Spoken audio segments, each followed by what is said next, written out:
Central presented by USVI.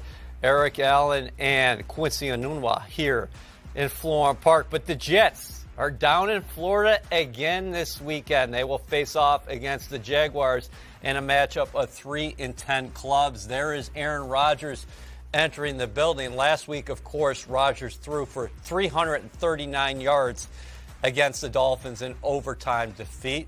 Morgan Moses walking in as well. And there is interim head coach Jeff Ulbrich about to lead the green and white for another game. There are 4 games remaining this season. Both these clubs looking for victory. Quincy, bottom line, misery loves company. Speaking about both these clubs, because the Jets have lost 7 games by 6 points or less. The Jaguars have lost 7 games by 5 points or less. Yeah, I saw an unfortunate stat that today these are the first 2 teams that have been officially mathematically eliminated from the playoffs, right? So just 2 unfortunate seasons. I think going into the season, we obviously thought the Jets were going to have a great season. I think if I looked at the roster of the Jaguars, I thought they were going to have a better season than what they had. Obviously, losing your quarterback makes it a lot more challenging. But on the Jets side, they just have not done a good job of situational football. That doesn't mean that this season is over or it's a wash. You still have a lot of things that you can learn going into next season. And I'm glad that they brought some young guys up to perform today. Brandon Smith is a guy that we saw in the preseason who made some great plays. Now we get an opportunity to see him on special teams with Irv Smith out. That's a big loss, so it's Irv Charles. Yeah. So, going into this game, it'll be about watching what the young guys do, seeing how they perform, because you got to know what's on your roster. You got to know who's going to be able to perform for you going into the future. There are the Jets on the field preparing for this ball game against the Jaguars. Interim head coach Jeff Ulbrich said this week it's going to take the entire team, coaches, players, organization to get the culture here turned, and that only comes with winning. It comes with success. Your thoughts, Q? Yeah, I mean, that's a huge part of it, right? But it's easier said than done, right? If that was the case, we would have been winning so many more games. I think you think about how do you win situational football? How do you win those third downs? How do you win all those situations? It's like it starts with the small things. I went back and watched some of my own film. I'm like, okay, some of the seasons that we were losing, what were some of the things that I noticed that were going wrong? Well, I was running routes very lazily.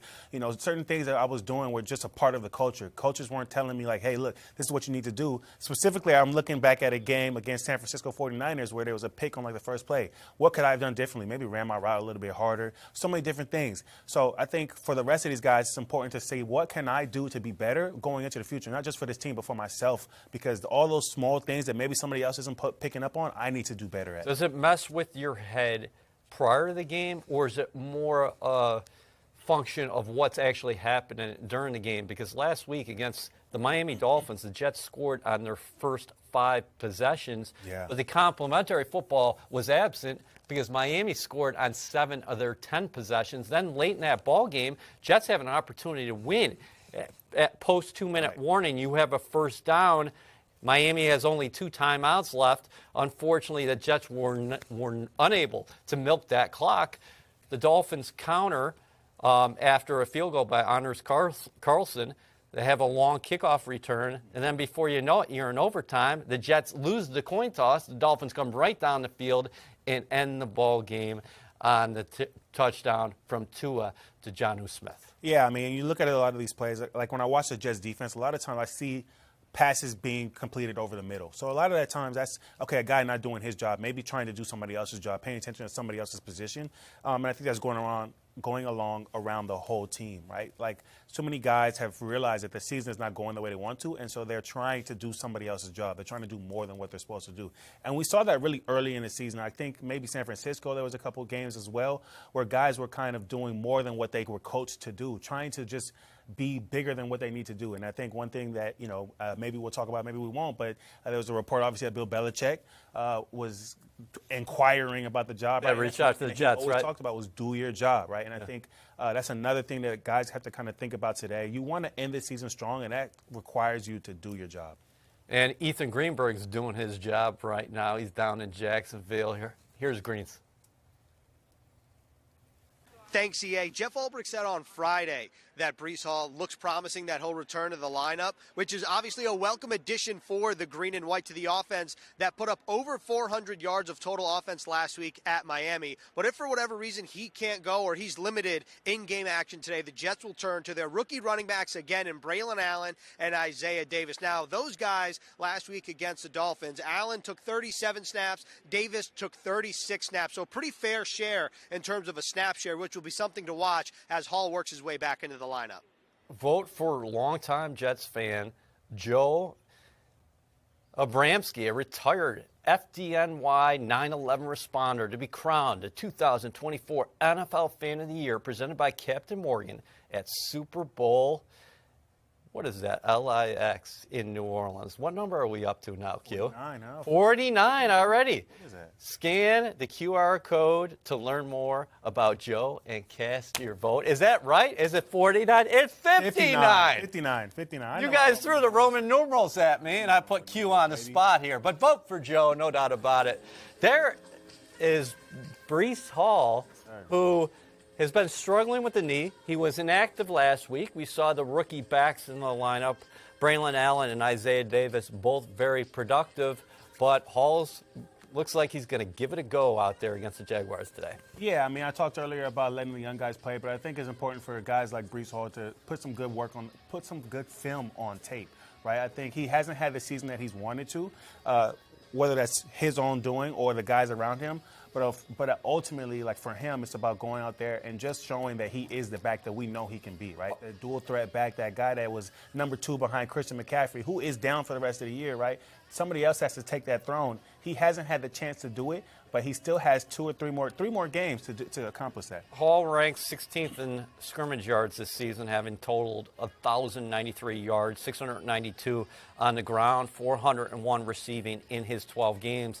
Last week, Allen and Davis shared the backfield workload, Q, with 28 touchdowns. 28 touches. That would have been a record. 28 touches for 148 yards. Yeah, it was exciting to watch them. I think you see those 2 young guys go out there, and I think that really kind of energizes the team. When you see young rookies scoring touchdowns, bringing the energy. You saw Braylon Allen was so excited when Isaiah Davis scored the touchdown, So, seeing that chemistry, right? Going into the season, we thought it was going to be Breece and Braylon, but to see Isaiah Davis and Braylon out there, it's encouraging for the future. You have 3 young backs who are really talented and all can do different things. Yeah, they all can do different things, but the other thing is we look at Braylon Allen and his stat line for the 2024 season. They're all 3 of them are competent, not only running the football, but catching out of the backfield. And this guy on 3rd and 1 and 4th and 1, Braylon Allen, the rookie out of Wisconsin, he's been devastating. Yeah, definitely. I mean, you think about some of the things we talked about earlier in the season. We're like, hey, 3rd and 1, give it to this guy. We saw them do that last game, and he ran somebody over. There was a defensive lineman that was engaged with some blocker. I don't know who it was right now. But Braylon Allen comes through and just knocks him on his head, on his butt, and knocks his helmet off as well. So, that's a strong kid that's only going to get stronger. We saw his lifting tape when he was at Wisconsin. The guy is a beast, So I'm so jealous of what he does in the gym, man. Yeah, man, that guy is ridiculous. I mean, like I told you in the beginning of the season, I met this guy off the field, and I thought he was ridiculous. Then I saw him with pads on, and I was like, yo, this guy is scary. I don't even want to have to be the guy to tackle. But with Hall back in the lineup today, what do you think the distribution is actually going to look like? Yeah, so, Isaiah Davis might be relegated to more special teams, but he's still a guy that can catch the ball at the backfield, right? He made, I think it was a 4th and 2 or 3rd and 2. 4th and 2, that's right, yep. You get him out the backfield, and now he's got 15 yards on that pass play. So this is a guy that knows how to find his way open. He even had an opportunity in the back right. It was Aaron Rodgers was scrambling to the right. He threw the ball to him. Unfortunately, he stepped out of bounds. But, man, he knows how to find a way to get open for his quarterback. All right, whomever is running the show next year for the Jets, they got to be excited about this offensive backfield when you're talking about Hall, Allen, Isaiah Davis. Let's speak about big picture right now. Yeah. The 2025 draft order. If the season was over today, Giants would be 1, Raiders 2, Patriots 3, Panthers 4, Browns 5, Jets 6, Titans 7, and Jaguars 8. The reason why I mention that as we look at Isaiah Davis is you have the fan base naturally looking ahead because there's a lot of change coming to the Jets organization, but you have to separate yourself from that if you are a player. Can you take us into that dynamic? Absolutely, yeah. I mean, in the draft, all those different things to us as players don't really matter, right? You want to have somebody come in and help your team, to help you improve and be the team that you know you can be. But you really believe that your core guys can accomplish that for you every time you go out there. Now, obviously, there are some guys that you think probably shouldn't play. And we saw with San Francisco, there was a guy that chose not to play. Wow. And the rest of his teammates, instead of standing up for him, said, hey, look, that guy needs to be cut, right? So there's going to be guys like that, unfortunately. But as a unit, usually you're like, man, I think we can do this. There are just some tweaks, maybe coaching-wise or positional-wise, that need to change. So I think looking at the draft, they might see some guys that maybe they want to think that it'll improve their team. But I think everybody thinks that they're confident enough to play. Jeff Ulbrich has continually said that the tape does not lie. And that's your resume every week. So if you're a player, you don't think about Travis Hunter. No. You don't think about Shadur Sanders. No. You don't think about Cam Ward. Fans can, and they rightfully so should. Yeah. Being here December 15th with 4 games remaining on the season. But if you're a player, you got to put your head down right Yeah, no, definitely. I think as a fan, you have fantasies of, okay, this guy. I mean, I've been here previous seasons where before we got Sam Darnold, people were like, hey, let's bring Sam in. Let's bring these different guys in, Zach Wilson. So it makes sense for the fans to say, hey, look, who's next for us to grab? Obviously, Shadur Sanders was in New York. Yep. Travis Hunter was in New York. Those guys would be amazing on this team. I couldn't even imagine what side of the ball Travis Hunter would play, but he's an amazing athlete on either side, right? That's why he won the Heisman. So I think as teams, as fans continue to fantasize about who they want on this team, the players also have to remember that this is a part of the league. This is a part of how it goes, right? It's an any given Sunday, but it's a very short career for everybody. You got to know that somebody's coming to replace you. I don't care where Travis Hunter winds up. I want to see him on both sides of the ball queue next year. Yeah. But let's be focused on today's game. Jets-Jaguars, and we're going back to greens. EA, you're absolutely right. A lot of moving pieces in the secondary, which has an impact on special teams, specifically the punt coverage units. So let's start at cornerback.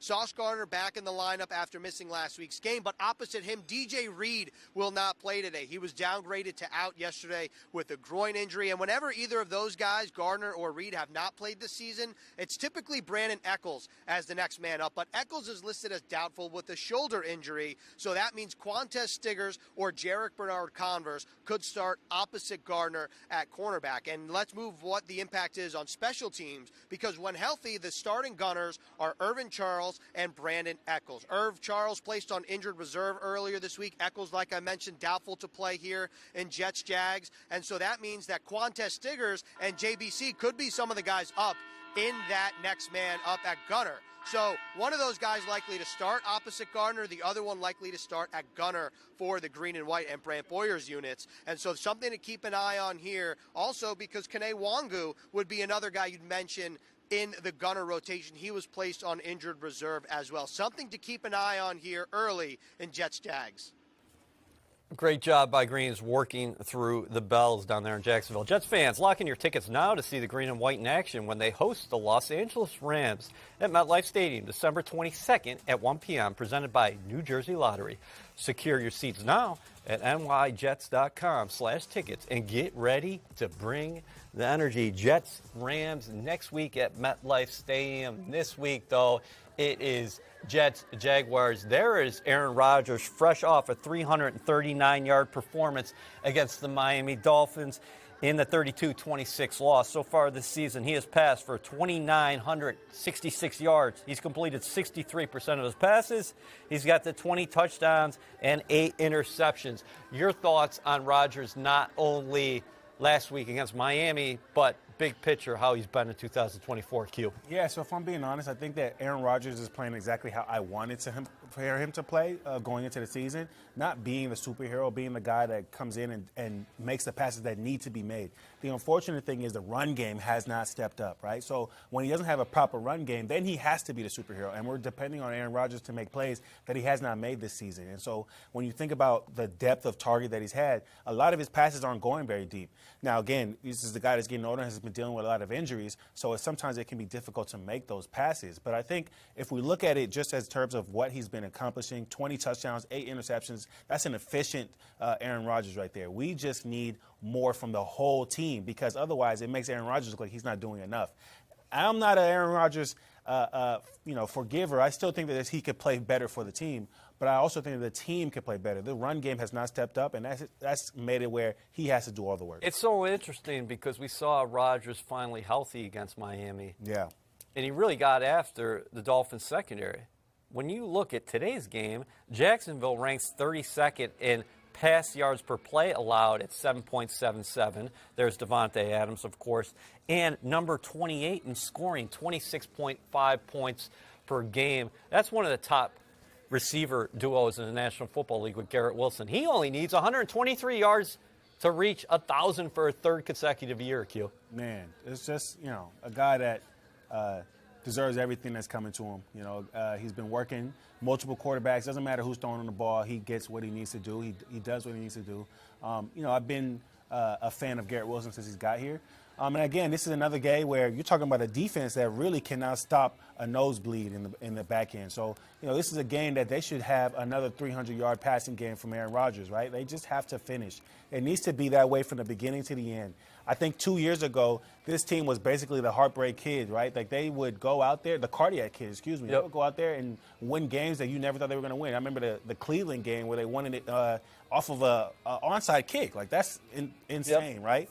This year, they're more heartbreak, right? It just has not worked out for them. They have not been able to finish those games in the end. They haven't been able to finish those drives. I don't know what they can do now, but it's important to really analyze how you can be the team that you know you can be for these next 3 games so you can go into next season with some momentum. All right, before we get to Greens, who caught up with John Simpson, I believe, at the team hotel Saturday night, when we speak about this guy, G5, Garrett Wilson, he is one of 7 receivers in NFL history to start his career with 80 receptions in each of those first 3 campaigns.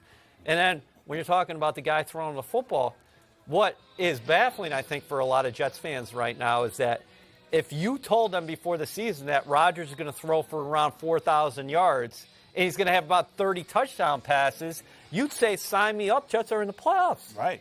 That's why I said. If you look at it's been a very efficient Aaron Rodgers. It just has not been complimentary football, and not even complimentary from offense, defense, right? Complimentary from run and pass.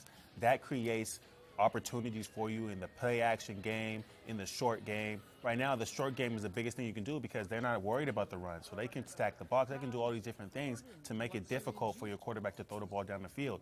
But Garrett Wilson, one of the lone bright spots on this team, a guy that is. I talk about him all the time, man. He's a freak athlete, Like, there was one play he caught the ball with, 3 yards and made so many guys miss in such a short area, Yeah, I remember that play. It was off the sideline. Yeah, he's a guy that just is not normal, right? And so to pair him with Devontae Adams, that's a hell of a tandem.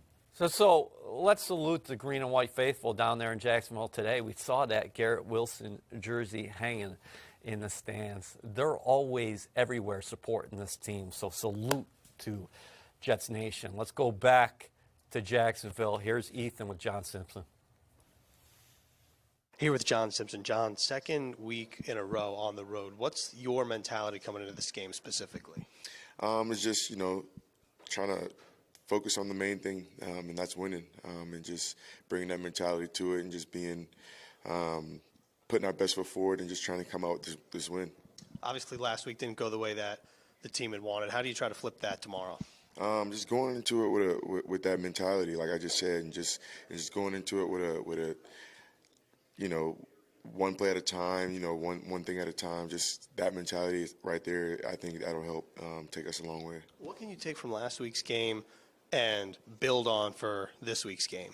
I think it's a lot of things we can take from last week's game. I feel like last week's game is we were like a couple plays short, and just going off of that and just being able to make those plays this week, that can be the difference in us winning and losing. For sure. Over 400 yards of total offense last week. Just what works so well from an offensive line perspective, and what do you hope to accomplish in that perspective tomorrow? Yeah, just getting comfortable and just doing our job, whatever they tell us to do, just executing it and just trying to do it to the best of our abilities. I think that's the main thing to make it go. Obviously, the Jaguars have a pair of talented ends on the defensive line, but you play interior. Just how important is it to try to help out someone like Olu Fashanu, who hasn't seen a whole lot of different NFL players in his career. Yeah, I think Olu is going to be just fine.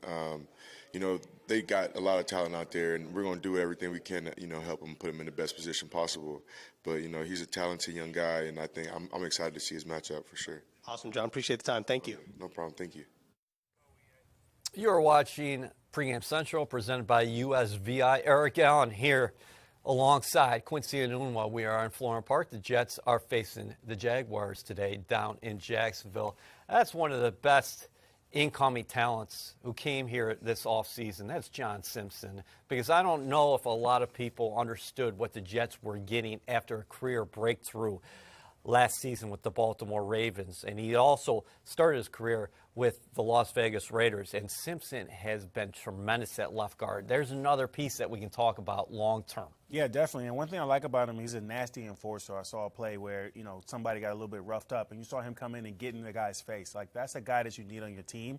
I played with some guys like that don't let no nonsense happen around them, and that's an important guy to have on your team. Man, that left side of the Jets line for years to come could be Olu Fashanu at left tackle, then Simpson at left guard, and Joe Tippmann, who continues to get better every week at the center position. Of course, Elijah Vera Tucker as well. We'll have to see what happens with the veteran tackles here in the offseason. Morgan Moses came over on a one-year deal, as did Tyron Smith. Smith, of course, on IR right now. So we're trying to balance what you guys want, because Jets fans looking at big picture. Also, we have the short term in Jets-Jaguars today. Yeah. Adam Schefter, the great ESPN NFL insider, reported this morning that the Jets intend to interview John Robinson and Louis Riddick for their GM position. Yeah. Here, of course, you can get those searches underway, and the Jets have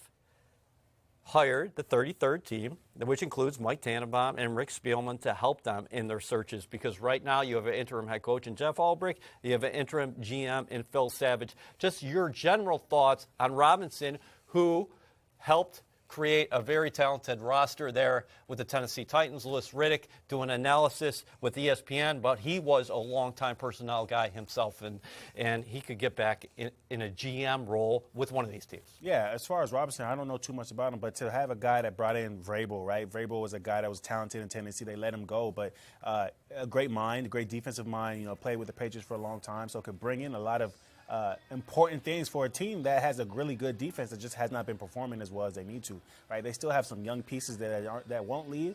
You've got some guys that are some question marks, right? And you got to shore up that defensive line. How about that big piece in the middle there? We're watching Quinnen Williams. Exactly. That defensive line, they got you covered here, Q. He needs some partners, right? Some guys around him that can really help him shine and flourish. Now, he has not been playing poorly, right? He just has not been putting up the stats, but he's still getting the pressures. He's still getting back there. It's just about, okay, how can we create some more plays for Quinnen? We need some guys that can help him.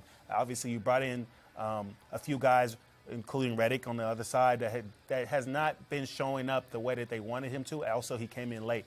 So I think bringing in a defensive guy would be a good idea. Now, as far as Louis Riddick, right, I like some of the analysis that he says on TV. I like the way he talks about football. I think that he's a guy that's been in the game for a long time, watched a lot of football, and can also bring in some great personality and talent for this team. Yeah, we'll have to see what happens, because I would imagine the Jets are going to cast a wide net in both searches as they look for their leadership here in the future. But it is time for X Factor. We're going to start with Ethan. We're going to go right back to Jacksonville. My X factor is the Jets tackles Olu Fashanu and Morgan Moses against Josh Hines-Allen and Trayvon Walker for the Jacksonville Jaguars. And think about this. Josh Hines-Allen has 7 sacks this year, but last season he was a Pro Bowler and he had 17 and a half sacks, obviously lining up against a relatively inexperienced left tackle in Olu Fashanu, who's a rookie. And then on the other side, Morgan Moses is not 100%, playing with that wrist injury he sustained last week. Pregame against the Dolphins, and Trayvon Walker is a second-year player, the number 1 overall pick last year, really coming into his own with a team-leading 8.5 sacks. So I'm looking at those guys as my X factor. Yeah, I'm going to go with Brian Thomas Jr., a young receiver that they drafted out of LSU. Yep. Hell of a talent, right? A guy that has really stepped up because they lost Gabe Davis, they lost Christian Kirk, right? They're losing Evan Ingram now, and he's their number one receiver, a guy that can really give you some problems. He can give you a deep threat. He can also be a short play guy. So the DBs today, especially with DJ Reed out, are going to have to make sure they're keying on this guy and making sure that he does not have a big day. I'm going Jamie Sherwood for the New York Jets. His last 2 road contests, he had 17 tackles against Arizona. And what did he do last week against Miami? He went out and got a career-high 18 tackles. Pro Football Focus has given Sherwood a 75.8 overall grade, which is 12th best at the linebacker position. His 49 run stops, the second most at the linebacker position. Another guy who has really stepped up here in his 4th season, filling in for C.J. Mosley, a big injury for this team. Absolutely. Jamie Sherwood is a hell of a talent. A guy that, that's what you want. When you talk about having the depth, you want a guy like Jamie Sherwood who can step up and outperform your expectations.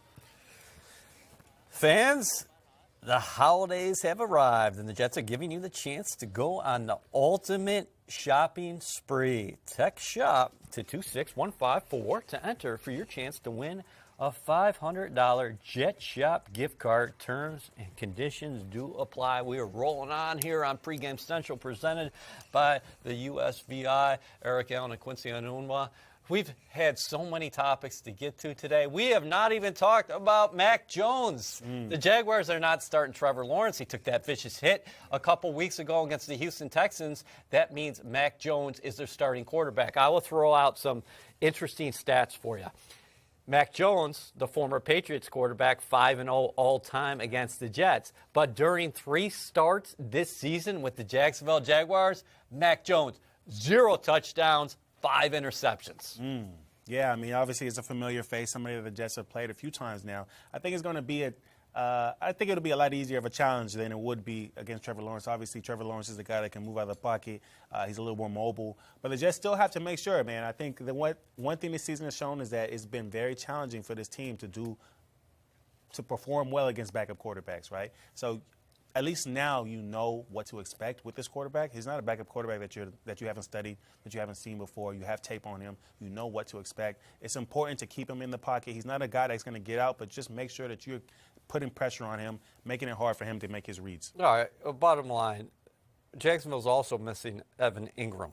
A guy Christian Kirk, that's right. So the list goes on. Lawrence is not in the lineup as well. Their best player is Brian Thomas Jr., of course, and then on the defensive side of the ball, Green's talked about Josh Hines, Allen, of course, and then Trayvon Walker. He's taking that next step in his sophomore professional campaign. Speaking of what's to come, tomorrow's headlines, we're going to start with you, Q. So mine is a little bit of a play on 2 different things, right? So mine is Jets stop the tank.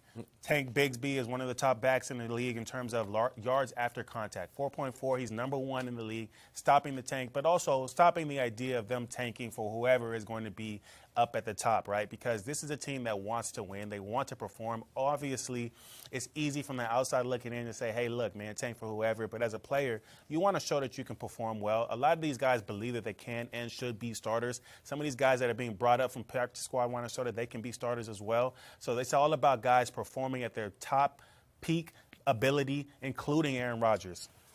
Speaking of Aaron Rodgers, beautiful transition there. My headline is Rodgers remains red hot, reaches 300 again. There he is. He's feeling good in that warm Florida weather. He carved up the Dolphins secondary last week. Going to have a number of opportunities to get it going against Jacksonville because they have been susceptible to the big plays this year, and the Jets have 2 receivers who can really get after them in Garrett Wilson and, of course, Devontae Adams.